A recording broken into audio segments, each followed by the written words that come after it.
All right, this is the last section for the entire class, and we're going to talk about radical functions. Radical functions are square roots, cube roots, fourth roots, fifth roots, all that fun stuff. So we're going to start by doing some graphing and pulling out some important information, and then we're going to end by solving some equations. All right, so kind of summing up what these graphs are going to look like. If you have a square root or a fourth root or a sixth root, or you could keep this going, eighth root, things like that, you're going to have kind of this half parabola shape. Note that it doesn't grow the entire direction because you can't take the square root of a negative number. And so you're going to have this half shape going on. The higher the root is, so like fourth or sixth, the sharper you're going to see some curves happening here. So this is kind of just a nice gradual half parabola. This one's same general shape, but it kind of goes up and out really fast, and then it just gets more and more steep as you go. Down here, these are the odd roots, so cube root, fifth root, seventh root, and these have at the top, they're kind of the same-ish shape as you see here, but they also include the other portion because you can take the cube root of a negative number. You can take the fifth root of a negative number. You can take the sixth root of a negative number. And the higher the root, just kind of the steeper it is in the middle, and the sharper the curves there as it goes out. All right, so let's go ahead and do some graphing. All right, so graph the function square root of x plus 2 minus 1, and then identify the domain in interval notation. So the first thing you want to do is you want to figure out where does this square root change over from positive to negative, because once you get into the negatives, this isn't going to exist anymore. So what you want to do is you want to figure out where that square root, the inside is equal to 0. And so what x value, ignoring the minus 1, because that's not going to have anything to do with this, what x value makes that square root equal to 0? That is negative 2. So when you go to graph, if you want to make a little chart, you're going to want to start at negative 2. That's going to be this end point here. That's the difference between positives and negatives, is at negative 2. So if you plug in negative 2, it would be negative 2 plus 2, which is 0. Square root of 0 is 0. Minus 1 is negative 1. So at negative 2, negative 1, that is the start of your curve that's going to happen here. And then in order to get your curve, you only need one more point. So I suggest you just go one more in the other direction and go negative 1. Negative 1 plus 2 is 1. The square root of 1 is 1. And 1 minus 1 is 0. So what I did was I knew negative 2. So if you just go 1, you know that you're still going to get a nice square root. Negative 1, 0. So you have this point here. So your curve will go like this. And then it says identify the domain. Because we know the starting point and you have to figure it out in order to graph, we know that it's going to start at negative 2 and it's going to go to infinity. And negative 2 is included because that point does exist, because it is okay to take the square root of 0, just not of a negative number. All right, we have another square root. This time we're not graphing though. It looks like we're just figuring out all the important pieces of information. So we have horizontal intercept, vertical intercept, domain, and range. And so your horizontal intercept, if you think horizontally, these are what we call the x-intercepts. And you can find x-intercepts by setting the equation equal to 0. And so if you set it equal to 0, how would you get rid of the square root? Well, you would square both sides, so you'd have 3x minus 9 equals 0 squared, which is still 0. Solve, you would add 9, divide by 3, so x is 3. So the x-intercept happens at 3, 0. Remember, it has to be written as a coordinate pair. Your vertical intercept, that's your y-intercept. You can always find a y-intercept by plugging in 0. So you would have the square root of 3 times 0 minus 9.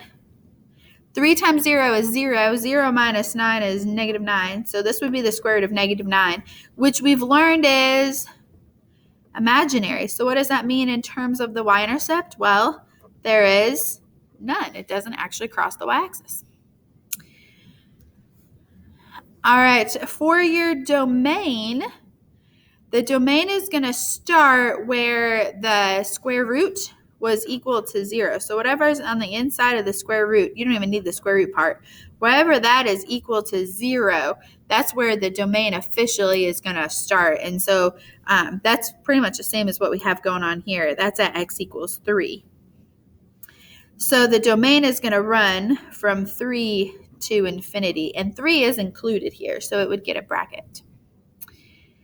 And then your range is going to be what the y-coordinate is at that point. So if your domain starts at 3, if you plug in 3 into the equation, that's going to tell you where the y value is.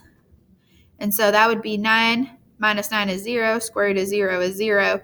So your y value is going to start at 0 and go to infinity. So all four are kind of similar in nature, what you're looking for. Just kind of pay attention to those close details there as to what's going on. All right, and then on the next slide, they want us to graph this. And this is the exact same one from before. Yes, we had this same exact one. So I know that it crosses at 3, 0, the x-axis. I know that there's no y-intercept, and I know that the graph has to go this direction. And so I just need one more point to make this happen. So I can try by plugging in 4, see what happens. 3 times 4 is 12. 12 minus 3, or 12 minus 9 is 3. Square root of 3 is not a nice number. So I'm going to pick a different one. Thinking about a nice number in here because we have to have a nice point to plot. So if I plug in 5, 3 times 5 is 15 minus 9 is 6. That's not a nice number. Plug in 6. 3 times 6 is 18. 18 minus 9 is 9. And the square root of 9 is 3. So I know there's another nice point there at 6, 3. So because I had this one and I knew it went this direction, I just started plugging in these values until I got a nice point. So the curve is going to go like that. Make sure it does not continue on in any way, shape, or form, right? That is the starting point, and it heads out that direction. All right, we're going to do that process again. So we have a new one. We're going to find 4 important pieces of information, and then we are going to graph this. So the horizontal intercept is where the equation is equal to 0, not just the inside, the equation equal to 0. So you have to solve the whole thing. So I'm going to subtract 4.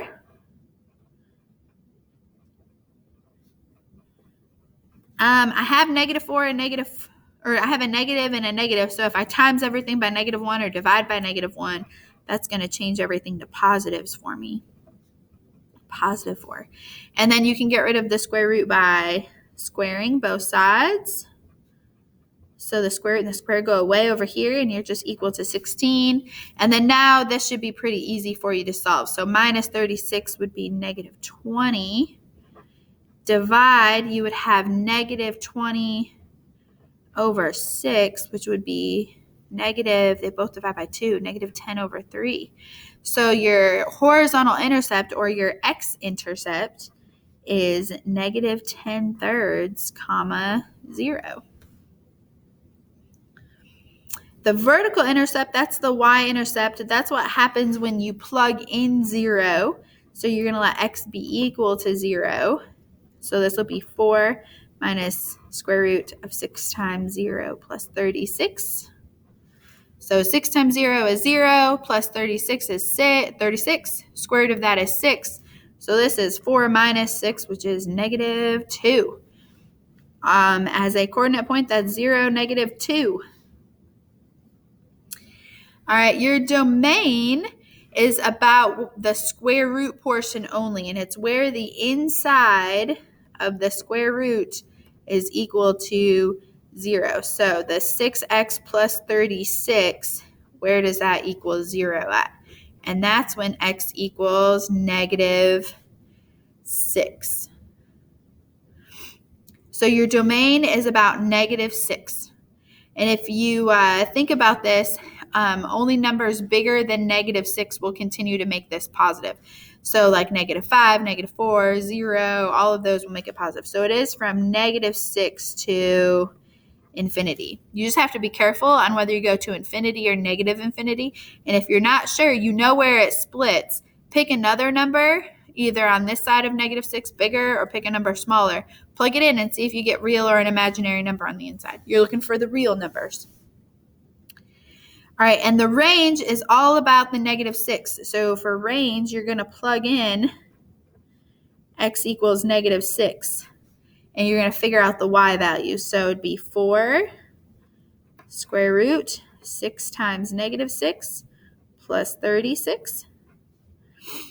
That's -36 plus 36 is 0. Square root of 0 is 0. So that is equal to 4. And so your range is either 4 to infinity or 4 to negative infinity. So it's either going up from 4 or down from 4. And you can check by plugging in another number and deciding if it's bigger or less than 4. So one thing that I know is if I plug in 0, right, because we plugged in 0 here, I get -2. So it's from -4, and it has to go through -2 because that's a possible point here as well. So it has to be less than 4. So it'll be -4 or negative infinity to 4, and the 4 also gets a bracket. These will always get brackets, by the way.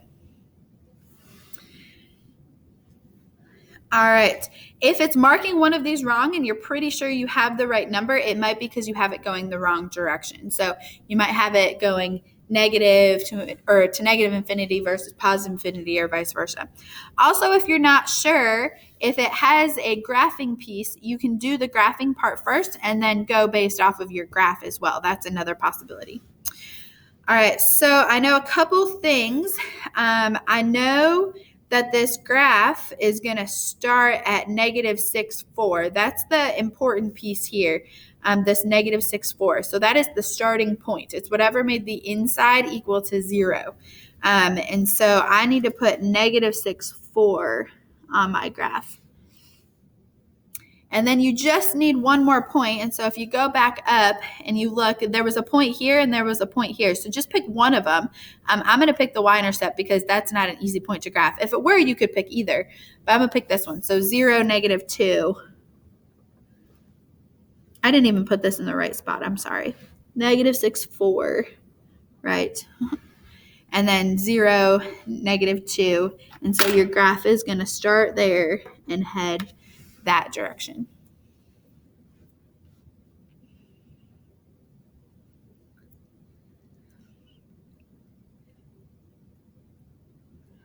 All right. Up next, it says the graph above is a transformation of the square root of x graph. Write an equation for the function graphed above. So the regular square root of x graph, let's throw it on there and see if we can figure out what happened. So the first point is 0. If you plug in 0, your square root would be 0. You have 1, and the square root of 1 is 1. And then 4, the square root of 4 is 2. So this graph right here is the square root of x. And so what they're asking is what transformations happened to get to this graph. Well, for starters, your graph moves to the right 2. It also, that point also moves up 3. And then last but not least, instead of heading to the right, it actually flips over and heads to the left. And do you notice how it goes like up 1 over 1 and then up 2 over 4? That's the same pattern we have here. So I just know that it reflects, but there's no like actual scaling. It's just it's a reflection. So there's a negative that's going to happen there. And that reflection happens over the y-axis. So that negative is going to be an x. It goes with the x. So here will be your equation. Make sure you put in a square root because it is a square root graph. You have to have a negative x on the inside for the reflection. It's going to go to the right 2, which also is the x value. And right, if you remember, we want to think is +2, but it's actually -2. And then to hit the up 3 outside of the square root, you have to have a +3. So that one right there was actually a little bit more of a refresher from that transformations unit. That was 1.7 if you needed to go back and look at any notes there. All right. Next one, we have the same type of an equation. It says the graph above is a transformation of the square root of x. Write an equation. So remember, normally it's like this, right? 4, 2. So there's your original square root graph. So what has happened? Well, this has gone right 2. It's gone 1, 2, 3, down 3. And then instead of going up and to the right, it's now going down and to the right. And so I know there's going to be a reflection.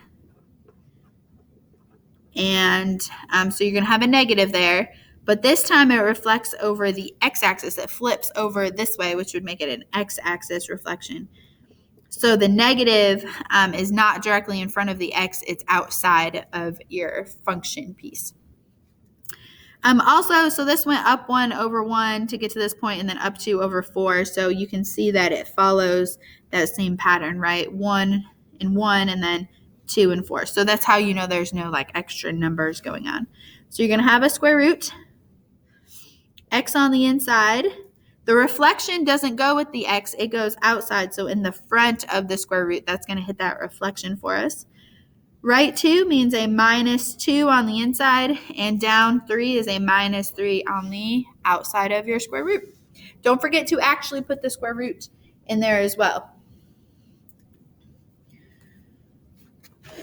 All right, that's it for our discussion about graphs. We are going to transition and talk about how to solve some of these equations.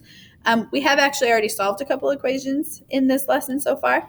And so we're going to get into some slightly harder ones. And it looks like there's one story problem for us at the end. All right, so the key to getting rid of a square root is to use the power of 2. So because the square root's already by itself, you can get rid of it by squaring. So this would just be x plus 7. And then 1 squared is 1. Subtract the 7, you get x equals negative 6. And then at the end of every single one of these questions, which I know is going to be super annoying, you do have to check, because it is very possible that we get an extraneous solution just like we did with our rational functions. Because not every number is going to work, because whenever you take a square root, you have to be careful there. So if you plug in negative 6 plus 7 is 1, square root of 1 is 1. And you do have to check that it actually equals what it's supposed to equal. So the check is good, which means that that is the solution. All right, moving on to the next one. We have a square root, so we're going to want to square. Before I square anything, though, I want to move this minus 1 over. It's going to be much easier to square x plus 1 than it is to square what you see over here. And so move the plus 1 over. Essentially what we say is isolate the square root, get the square root by itself, and then go ahead and you can square both sides. So I have 2x plus 17 on this side. Over here, you do have to multiply out x plus 1 times x plus 1, which would be x squared plus 2x plus 1. And then as you work to solve this equation, I have a quadratic, which means I need to set it equal to 0 and either factor or quadratic formula it. So I'm going to move everything here over here so I keep that x squared positive. So subtract. Ooh, that's going to work out nicely. So I'm going to have 0 x's left and then minus 16. So I have x squared minus 16. There's 2 ways to solve this. One, you could factor. The other, you could move it over and take a square root. I'm going to factor because this is a difference of squares. X plus 4 and x minus 4. Where does that equal to 0? Well, that's at 4 and negative 4.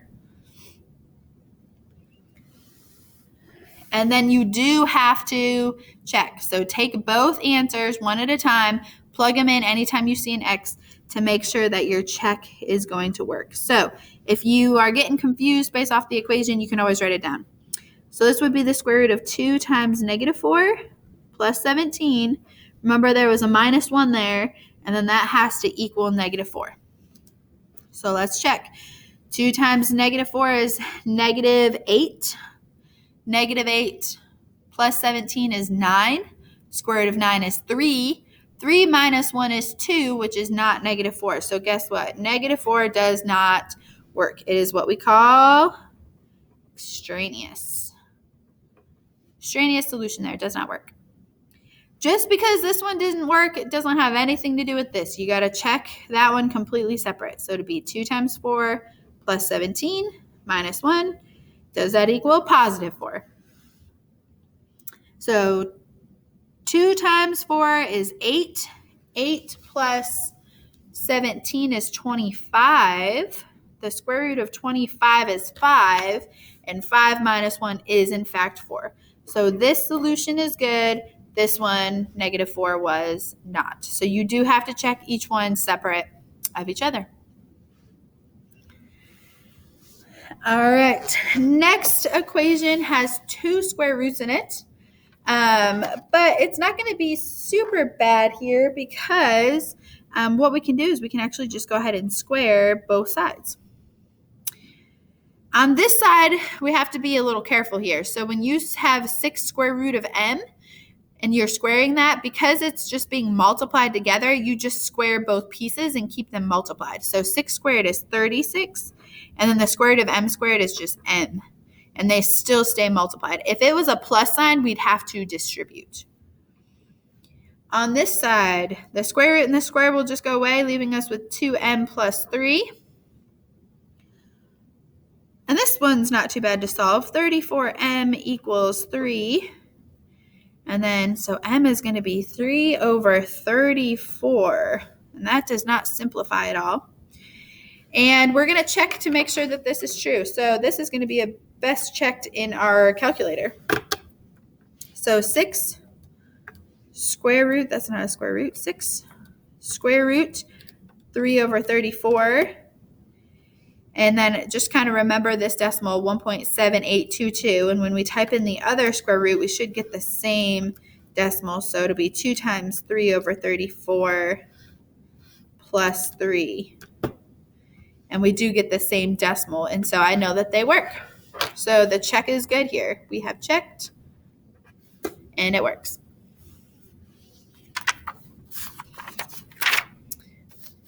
All right.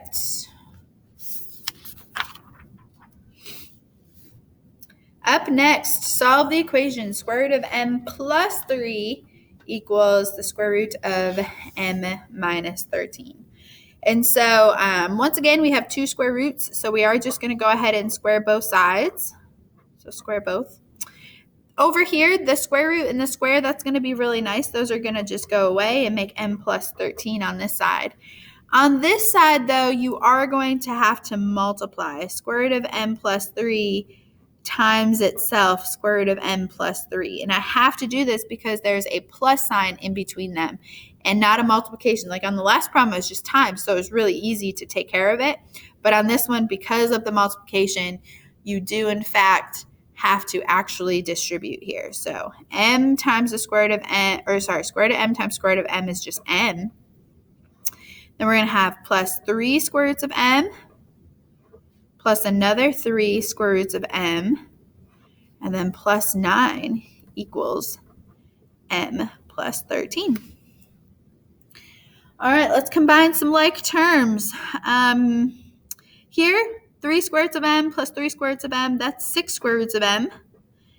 And then, believe it or not, the m and the 9 can move to the other side, right? Subtract m here, and what's going to happen is your m's are going to go away because m minus m is 0, m minus m is 0. Subtract the 9 over, we would have that's equal to 4. So now we're solving this equation. 6 square root of m equals 4. I'm going to get the square root of m by itself. That's 4 over 6, which is 2 over 3. And then you can get rid of that last square root by squaring both pieces. So this is going to be m equals, and when you square this, this is 2/3 times 2/3, which means multiply the 2's together. So 4, multiply the 3's together, 9. So m is 4 over 9. And unfortunately, you still have to check just to make sure. And so just use your handy dandy calculator there. So we're going to do 4 over 9. So square root 4 over 9. Make sure that you close the parenthesis before you hit the +3 because the +3 is not in the square root. If you don't want to do that, hit enter and then hit +3. So that would be 3.6 repeating. Other side, square root 4/9 plus 13. Make sure you do the 13 inside. So don't close the parentheses. Don't hit enter on that side. 3.6 repeating. So they are in fact equal. So that check is good.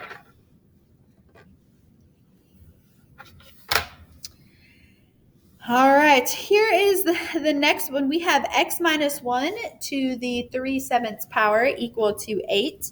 And so we need to solve for x. And so it is technically, you could think about it as a 7th root. And there's also a cube happening here. So you could get rid of the cube part by taking the cube root, and you could get rid of the 7th root by taking or raising to the power of 7. And so whenever you see a fractional exponent, it's both an actual exponent, an actual power, and a root happening. And so this is a cube root, or a cubed power, and a 7th root. And so the easiest way to do this is to inverse the 3 and the 7. And if you do that, what you can do is you can raise both sides to the 7/3 power and raise this side to the 7/3 power. And what's going to happen is the cube is now going to be cube rooted because of the over 3. And the 7th root is going to be raised to the 7th power because the 7's in the numerator. And so what will happen, we'll just have x minus 1 on this side. They'll simplify themselves out. And then this is 8 to the 7/3 power. And you can just type that in your calculator. 8 to the power of, you just use the caret button, right? 7/3.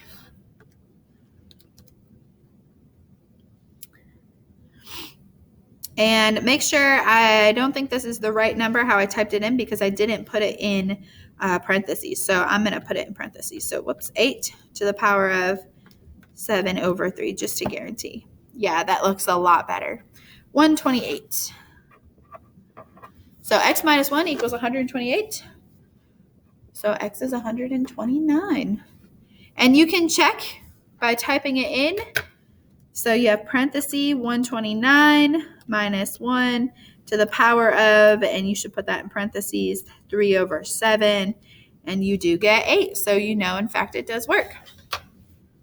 So the check is good. All right, y'all, last question of the class. It said, and it's a story problem. It's a bummer. The volume of a cone of sand moved by harvester ants is given its radius can be found with the following formula. So we have a formula here. A mound of gravel is in the shape of a cone with a height equal to twice its radius. And then it says, calculate the volume for such a mound of gravel whose radius is 4.24, so radius, so that's R. And then it says specifically for pi, use 3.14. So let's go ahead and rewrite the equation with R and pi in the right spots. So that'll be 4.24 equals, we have a huge cube root, 3, we don't know V, but we are calculating V, calculate the volume. 2, and then for pi, it says specifically use 3.14. All right, so this is the equation we're solving, and we're solving for V. So up first, you need to get rid of that cube root, and you can get rid of the cube root by raising everything to the power of 3, just like you get rid of a square root by squaring, get rid of a cube root by cubing. So raise this side to the power of 3. So 225. I'm going to take it to 3 decimal points. And then over here would be 3V over, and the bottom, 2 times 3.14 is 6.28. All right, we can multiply and then divide. So 76.225 times 6.28 would be 478.693 equals to 3V. And last but not least, divide that by 3. 159.56, and I'm just going to take that to a 4. 564. All right, that is it. As you're working through my open math questions, let me know what I can do to help.